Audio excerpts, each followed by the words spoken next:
What's happening, friends? So today we're going to answer the number one question I get asked as a professional dog trainer, which is why doesn't my dog listen to me? So I'm going to list for you the top 5 mistakes that you're making that are preventing you from being able to train your own dog. Then I'm going to show you how to fix those mistakes so that you can go from being the neighborhood embarrassment over the wall or something? I had an accident. You had an accident? What does that mean? to having the dog everybody envies. Your pants is cool. Consider me Miles Davis.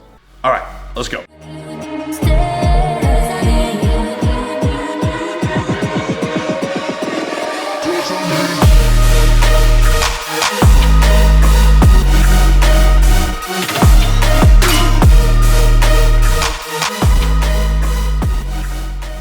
Before we jump into the 5 mistakes that you're definitely making with your dog, I want to cover some foundational basic principles as it pertains to canine behavior. And then we're going to revisit these principles throughout the course of the video, so keep these ideals on the forefront of your brain as we move forward. So your dog only has 2 basal motivations in this life. Every single behavior that your dog does, good or bad, is motivated by one of only 2 factors. The first, factor 1, is can I find an advantage in this? So does it feel good? This comes from the basic primal motivations of your dog. These are the things that your dog seeks out in order to release dopamine, serotonin, which we all know are the chemicals responsible for pleasure, euphoria, and learning. Woo-ha! Woo-ha! If your dog finds an advantage for itself in doing a behavior, it will repeat that behavior. So factor 2 is to avoid discomfort. If any behavior that your dog does provides physical or mental discomfort on your dog, they will inherently avoid repeating that behavior. Now, but wait a minute, Brian. You're saying that my dog won't just do good behaviors to make me happy? Yeah, no. Actually, let me rephrase that. Hell no! A dog's relationship with humans is transactional in nature, back from the very beginning. If they receive the things that they like and find an advantage in, they repeat what they did to gain that advantage ad nauseum. All right, so now that we've got that laid out, let's jump into mistake number 1. So, your dog doesn't listen to you. Well, it's because you're not interesting. Literally, the rest of the world is more interesting than you are. You heard that right. You inadvertently set up your relationship in such a way that the outside world is way more fun and interesting than you are. In short, your dog thinks you're freaking boring. I'm very important. I have many leather-bound books, and my apartment smells of rich mahogany.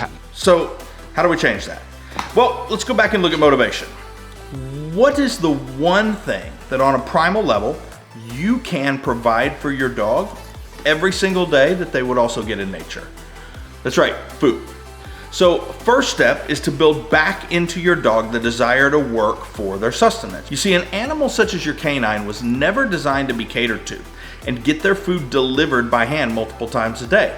They are built to work for their food, hunt or scavenge. Nature doesn't just put food in their mouths after they leave their mothers. They have to work for it. And there is something inherently psychologically healthy that happens to a dog when they come back into an understanding of how to work for their food. Much like human beings, when our dogs are consistently given handouts and never being asked to work for their keep, they become lazy and entitled. I said, yeah. Pay them more. Pay them more. Pay them more. This year alone, I've trained and rehabilitated over 115 dogs with all sorts of behavioral problems, and most of them, just like your dogs, wouldn't take food at first because the pride in working for their keep has been stolen from them by their owners who just didn't know any better. So how do you restore the desire to work for food? It's actually easier than you think it is. We use a model called the existential food model, which basically means that every single calorie they consume comes from you. You heard that right. No freebies. No more bowls on the ground. No more food all the time. No more free feeding. He goes, you know something? No soup for you! But what if they don't take food from my hand? Then what do? Well, you put the food away.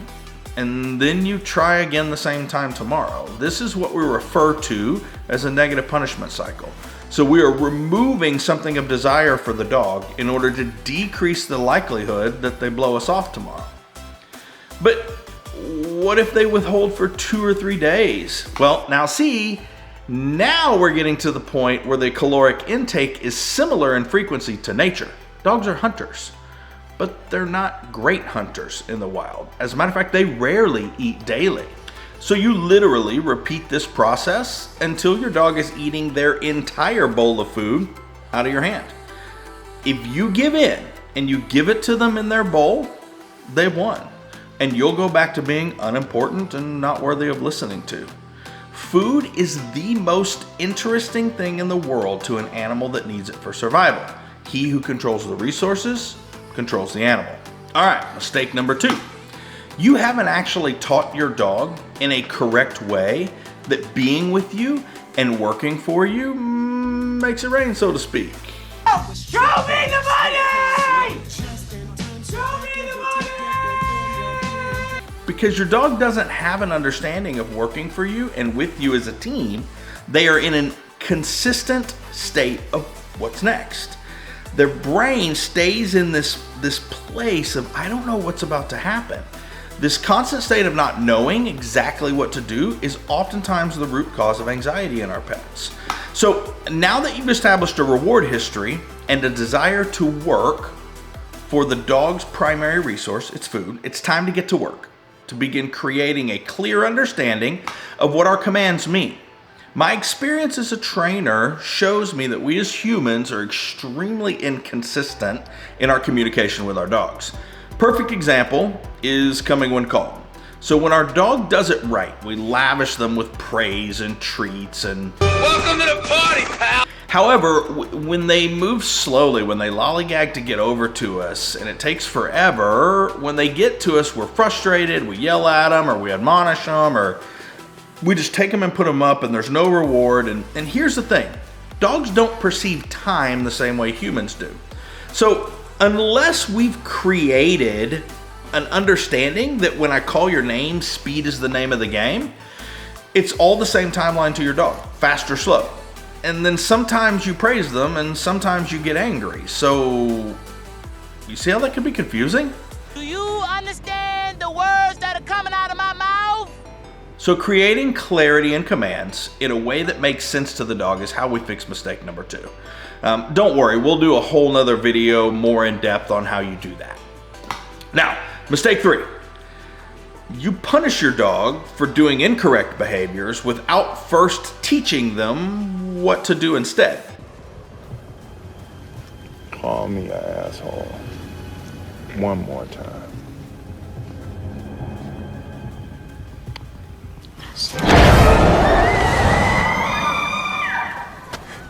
How about you, thickness? This is a huge one I see dog owners make consistently. Someone somewhere told them that if they just slap a prong collar on the dog and give the leash a little snap, that the dog will stop misbehaving. And that does work for a short time. However, the dog never learned what they should be doing.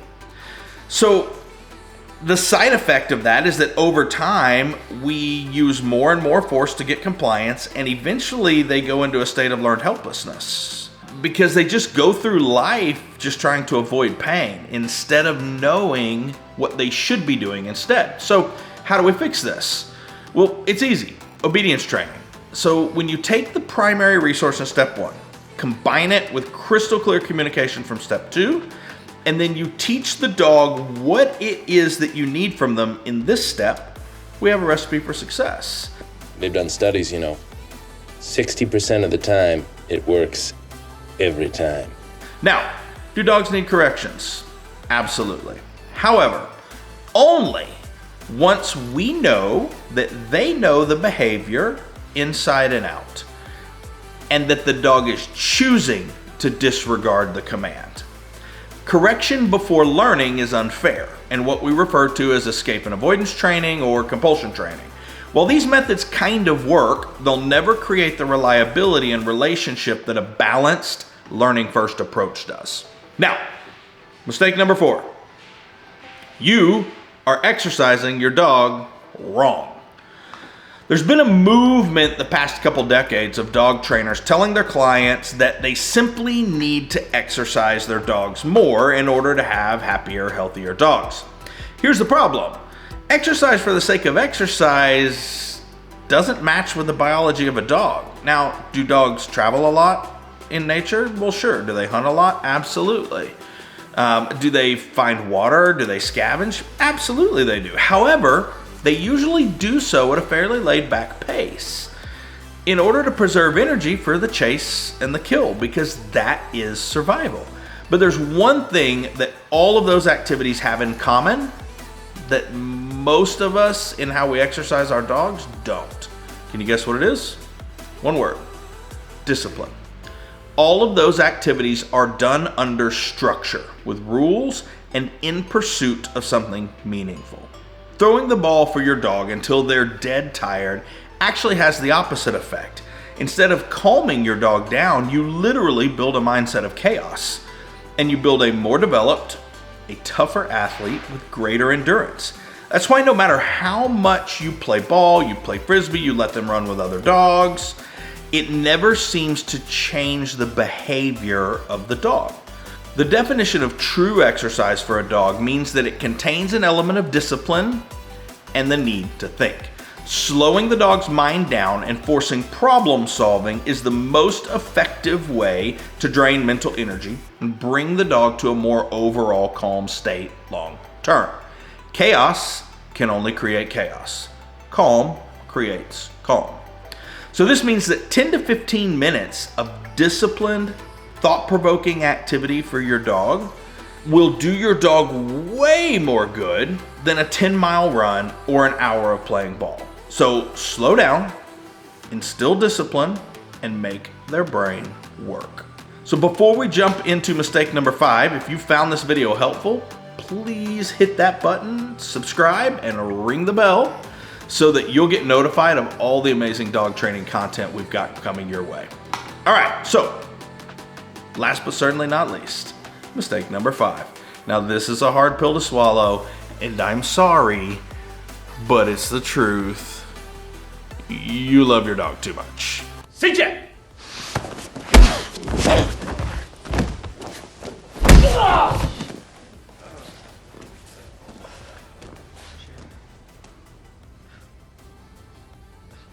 She's still alive? Okay. Like, I know. But they're my fur baby. Yeah, I get that, except they're not. They're literally a predator living in your house. Now, I'm not saying not to love your dog. What I am saying is that the love you show your dog needs to be in balance with the leadership and discipline that you provide your dog. Life is all about balance. What I tend to find is that for the average dog owner, they spend all of their time showering their beloved pet with affection and almost zero time providing them with leadership, structure, and rules that leave them fulfilled and happy. Look at it like this. Love and affection is the dessert in your dog's diet of life. So in human terms, like, no amount of Bluebell ice cream at the grocery store ever made anyone fat. I'm not fat. I'm big boned. It's when that ice cream gets purchased, brought home, and then consumed out of balance with other healthy life choices that we develop a problem. Your love and affection by itself is literally killing your relationship with your dog. You have to balance that out with structure, training, clear communication, and a disciplined lifestyle, and then you'll have the well-behaved dog that everyone wants. So hope this cleared some things up for you guys. Hope these mistakes are mistakes you won't be making anymore. Stay tuned for more videos coming out. Thanks for watching. Jump into those comments below. Connect with us. We'd love to hear from you. Until next time, get out there and train your damn dog.